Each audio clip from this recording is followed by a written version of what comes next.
포스닥이라고 그래서 박사 후 연구원을 꼭 해야 되는 바이오의 어떤 현실이에요. 왜냐하면 베넨텍이라는 회사가 실은 바이오텍의 첫 번째 생성된 사우스 샌프란시스코에 있는 회사인데 바이오텍 중에서는 제일 일하고 싶은 회사 중에 넘버원.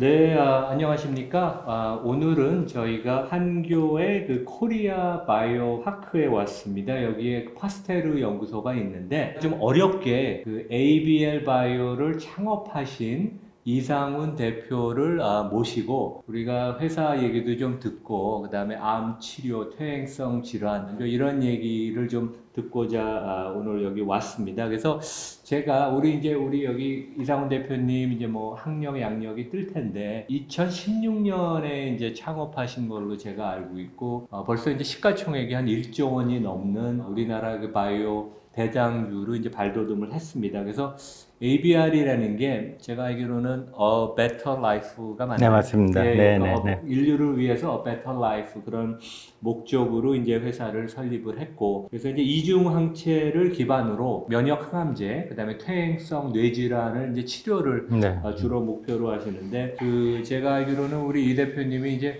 한국에서 학사 석사를 마치시고 미국에서 이제 박사학위 받고 그다음에 이제 뭐 연구원 생활도 하시고 네, 그다음에 네. 빅파마 여러 군데 근무하셨는데 네. 좀 뭐 여러 가지 다양한 경험을 많이 하신, 그러니까 진정하게 그 바이오 경험을 네. 미국에서 한 몇몇 안 되는 연구자, 과학자로도 제가 알고 있는데 조금 히스토리를 한번 좀 말씀을 해주시면 네, 일단 네. 저희 킥오프 할 때 좋을 것 같습니다. 네. 아유, 감사합니다. 네, 네, 감사합니다. 네. ABL 바이오 대표이사 이상훈입니다. 뭐 말씀하신 대로 저는 뭐 서울대학교 사대생물과에서 이제 생물학을 좀 전공했어요. 그 생물 교육학도 하고 그랬지만 이제 석사 과정 때는 조금 생물학 자체에 좀 관심이 있어서 일종의 발생학이라고 그래서 우리가 이제 뭐 아기가 태어나면 수정란이 생기고 이게 뭐 점차 지나면서 우리 몸이 생기잖아요. 그런 거 이제 발생이라고 그러는데 뭐 참 신비로운 생명의 그런 어떤 일부를 좀 공부하다가 공부를 좀 더 해야겠다는 생각으로 이제 그 당시에는 이제 미국 유학을 할 때는 당연히 돌아와서 교수가 되겠다라는 꿈으로 오하이오 스테이트라는 오하이오 주립대학이라는 데서 이제 세포생물학 또는 분자생물학 우리가 말하는 그렇죠. 예.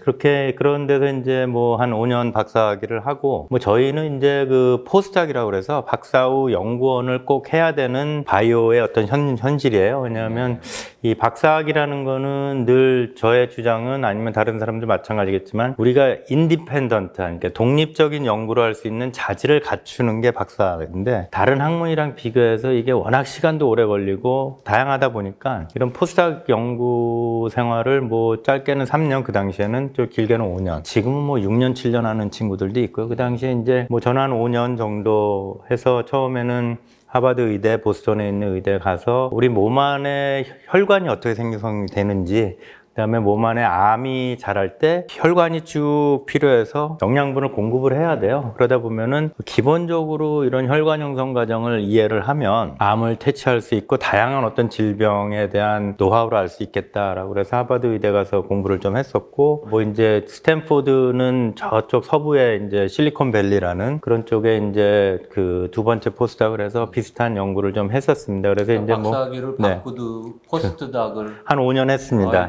가방끈이 뭐 엄청 기시고. 예, 그렇죠. 예, 이게 뭐 때로는 저희 지인들은 좀 지진하여서 이렇게 다른 사람보다 좀 늦게 잡을 좀 잡고 뭐 포스닥이라고 이제 포닥이라고 하는데 이 포닥은 실은 연구원이다 보니까 이게 연봉도 그렇게 크지 않고 실은 저희 같은 연구원들은 박사학위 이후에 포스닥 때 얼만큼 더 좋은 연구를 했느냐가 실은 그 다음에 인더스트리나 아카데미아 잡을 때 굉장히 중요한 그건 다시 한번 굉장히 메이크센스한데 박사학위 때는 지도교수의 영향하에서 우리가 공부를 했던 거고 포닥 때는 우리 스스로 이제 프로포즈를 해서 독립적으로 나한테 이런 아이디어가 있으니까 당신 밑에서 일을 좀 하고 싶다. 그래서 포스닥 때 굉장히 잘하는 게 굉장히 중요합니다. 근데 이제 뭐 포닥 이후에 집사람과 대한민국의 귀국보다는 미국의 잡을 좀 잡아서 있는 게 더 나을 거라는 판단을 했고 스탠포드 이제 지도 교수님이 저 같은 정도의 레벨은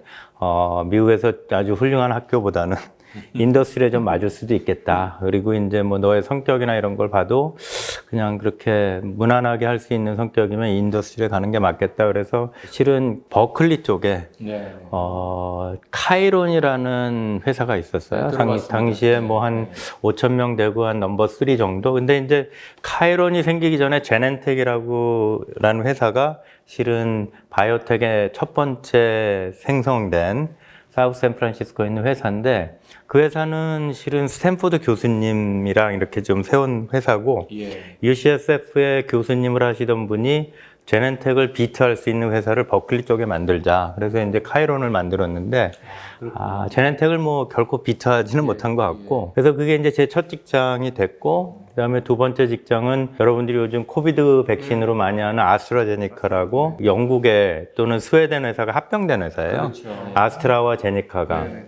근데 뭐 그 회사에서 이제 항암제 개발하는 팀에 잠깐 좀 조인을 했었습니다. 근데 그 회사는 베이 샌프란시스코 쪽에 있지 않고 보스턴 쪽에 좀 있었어요. 그래서 잠시 제가 보스턴을 갔다가 역시 그래 살기는 샌프란시스코가 좀 좋은 것 같아서 저희가 보기에는 제넨텍이라는 이제 바이오텍에 다시 조인을 해서 그 당시에는 이제 온콜로지의 바이오마커 그룹의 리더로서 이제 제넨텍의 모든 온콜로지 프로그램 한 20몇 개 되는 온콜로지 프로그램의 비임상 연구부터 임상팀과의 중개 연구를 할 수 있는 네.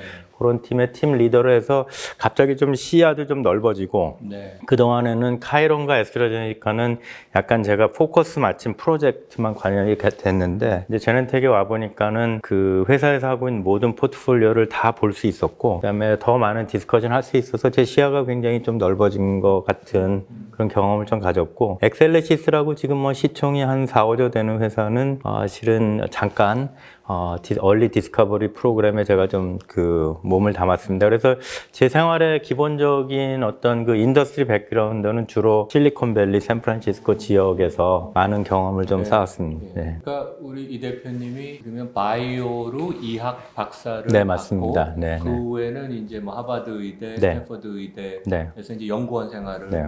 해서 좀, 이제 네. 좀 더 이제 독립적인 네. 리서치를 할 수 있는. 네. 근데 뭐 그때 뭐 고생 많이 안 하셨어요? 고생을 진짜 많이 했죠. 왜냐하면 지금으로 치면 그 당시 그 NIH 기준이라고 그래서 NIH라는 건 내셔널 인스티튜트 헬스예요. 우리로 치면 뭐 보건복지부 같은 거. 그 가이드라인에 의하면 포스닥의 연봉이 2만 불 받을 때예요. 예, 보스턴에서. 그럼 2만 불 받으면은 세금 떼고 반값 내고 나면 딱 300불 남을 때. 예, 그래서 이제 실은 굉장히 좀 어려웠고 그 다음에 실은 뭐 그 캘리포니아로 좀 이사를 하면서는 저희 집사람도 일을 하고 그럼에도 불구하고 서부는 동부보다 좀 더 비싸서 그렇죠. 예, 경제적으로 굉장히 어려웠고요. 그 다음에 이제 뭐 제가 지금 쭉 회사도 창업하고 코스닥도 상장해서 잘 된 형편에서 지금 그 되리켜 보면 그 당시에는 한 포스닥 5년 할 때 굉장히 힘든 거죠. 왜냐하면 주위에 많은 그 똘똘한 친구들은 학교를 잡을 잡아가러 가고 인더스트리 잡을 잡아갈 때 이제 보통 이제 우리 같은 사람들이 이제 약간의 상대적인 박탈감 아니면 비교감 했을 때 약간 좌절감이 굉장히 많았었고요. 근데 이제 뭐 지금 지내고 보면 그때 그냥 꿋꿋이 그냥 묵묵히 살아남았다. 그러니까 마지못해서 이제 굉장히 경제적으로 힘들었고 논문도 원하는 만큼 잘 많이 나오지도 않고 근데 이제 시간이 지나면서 또 논문도 나오고 시간이 지나고 보니까 그때 열심히 연구를 했고 그다음에 독자적인 많이 다진 그런 그 시련의 시절이지만 되게 실은 그런 게 필요한 것 같습니다. 요즘 뭐 제가 연구원들이나 외부에서 얘기할 때 우리가 봄, 여름, 가을, 겨울 4계절이 있어서 가을에 추수할 때 뭐 여름에 뭐 폭풍우 맞고 막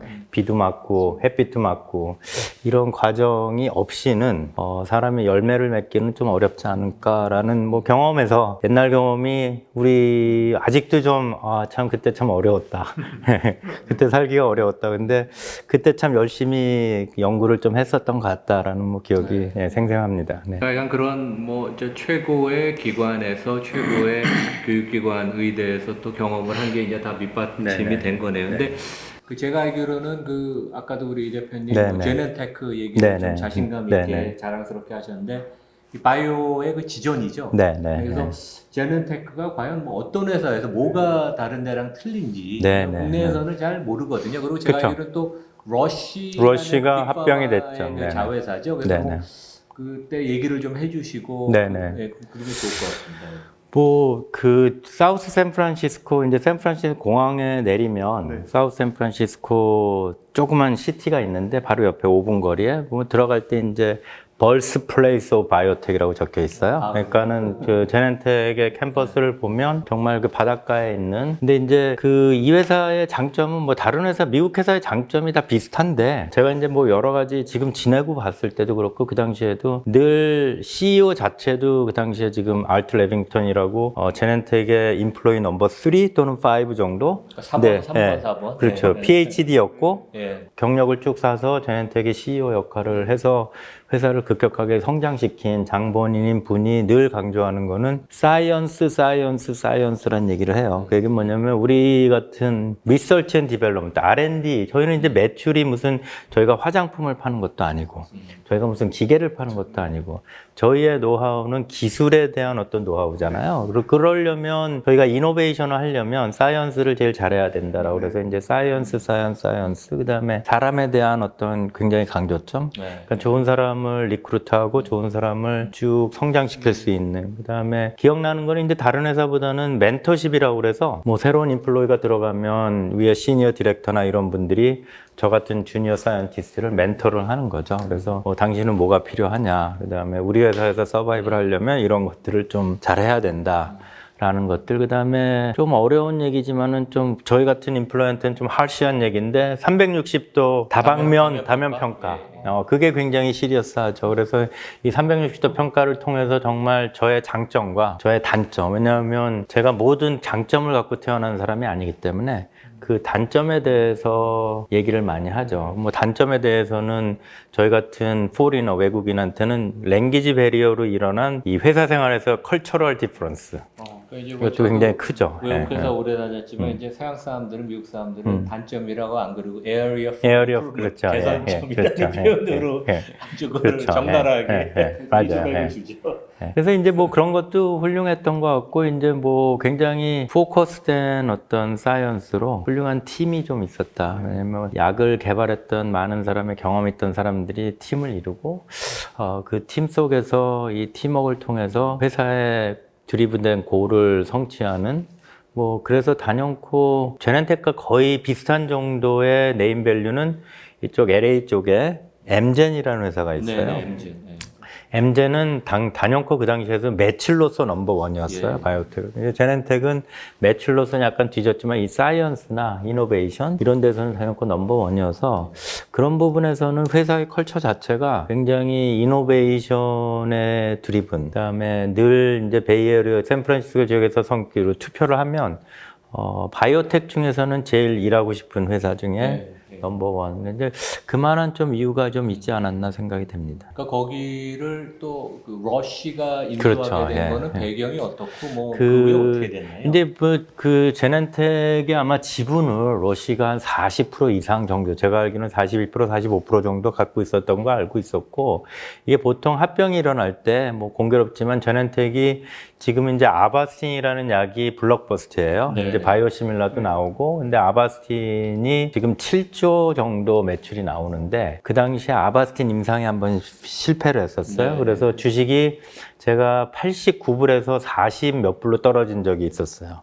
그러니까 제넨텍이 독립적으로 상장돼 있을 때. 네. 그래서 주식이 거의 반으로 반토막이 나니까 대주주인 로슈가 합병을 선언을 했고 당연히 합병이 가능한 거죠. 네. 왜냐하면은 값이 반으로 떨어졌기 네. 때문에. 그래서 이제 뭐 굉장히 뭐 공격적인 합병이 이루어졌고 덕분에 이제 로슈는 제넨텍이 갖고 있는 굉장히 다양한 파이프라인에 대한 매출도 들어오고 그 지금도 제넨텍을 아마 로슈가 인디펜던트하게 연구를 지금 진행하게 하고 그 로슈 자체도 연구소가 있지만 제넨텍 자체도 연구소가 있어서 다른 회사의 합병과는 좀 다른 시스템으로 일종의 독립적인 자회사로 진행하는 걸로 지금 저도 알고 있습니다. 네. 그러니까 제가 제 책을 쓸 때 패밀리 기업들을 좀 연구했는데 그 러쉬가 스위스의 그렇죠. 명문 가문이 그렇죠. 예. 뭐한 6, 7개나 네, 맞아요. 아주 독립 독립적이면서 맞아요. 아주 퀄리티가 높은 네. 그런 건데 이제 그것이 기반이 돼서 제넨테크의 독립성을 주고 독립, 이제 예, 그런가 그렇죠. 보죠. 예. 아. 그래서 한국 분들이 이제 뭐 제넨텍이라는 이름보다는 아마 로슈라는 이름이 더 익숙하실 거고요. 이제 합병이란 거에서 제가 첫 번째 직장이었던 카이론도 보면 독감 백신이나 이런 걸로 굉장히 뭐 HCV 백신 그거 굉장히 유명한데 공장의 컨타미네이션, 요즘 치면은 코로나 백신을 생산하는 공장이 컨타미네이션 됐다 생각하시면 오염 감염. 그렇죠. 그래서 카이론도 공장이 컨타미네이션 그 매출이 거의 반토막이 날 때 주식이 60 몇 불에서 30 몇 불을 떨어질 때 노발티스가 합병을. 네. 네, 그래서 이제 큰 제약회사를 봤을 때 어쩌면 한국 바이오에서도 만약에 앞으로 대한민국의 바이오가 발전한다면 큰 제약회사가 작은 바이오텍과 오픈 이노베이션 협력 관계를 잇기도 하지만 일종의 주식을 보유할 수도 있잖아요. 그렇죠. 그랬을 때 그런 게 자연스럽게 M&A 과정 속으로 뭐 진행이 된다 그러면 굉장히 유기적인 건데 미국에서는 그게 굉장히 뭐 자주 일어나는. 그러니까 이제 아주 독립적인 연구 능력이 있는 조직을 인수하면서 그렇죠. 독립성은 유지를 시켜주고 그렇죠. 큰 그림 내에서 이제 리스크 같은 거를 이제 관리를 해주고 뭐 네, 그런 네. 거겠네요. 그렇게 하는 걸로 알고 있습니다. 네, 네.